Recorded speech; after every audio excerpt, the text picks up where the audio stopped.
Hello साथीहरू, आज चाहिँ हामी सिटी स्क्वायरमा मुभी हेर्न आइसकेका छौँ र तपाईँले देख्न सक्नुहुन्छ मुभी चाहिँ कान्तारा पार्ट 2 हो।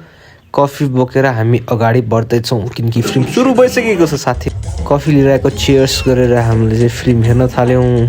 ल हिरो है त साथीहरू यो चाहिँ, अनि त्यसपछि हिरोनी होला यो चाहिँ। कति राम्री, वाउ। ल साथीहरू, हिरो र हिरोनीको लभ पर्यो है, लभ पर्यो। अनि त्यसपछि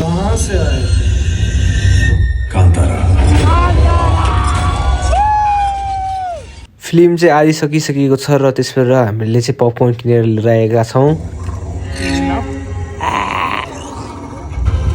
लौ के हो यो? म त हिरोनी सोचिरहेको त लास्टमा डाकुनी पो रहेछ। ओहो, खतरा पाराले घोडा उडाइसकेको छ डाकुनीले। र यहाँ चाहिँ हिरोले एउटा त्रिशूल भेटाइसकेको छ र त्यो त्रिशूलले अब डाकुनीलाई मार्छ होला सायद। ल त्रिशूलले त होइन रहेछ, सिधै फनफन्ती घुमाएर के गर्यो? ओ माई गड, के हो यो? लो दाम यार।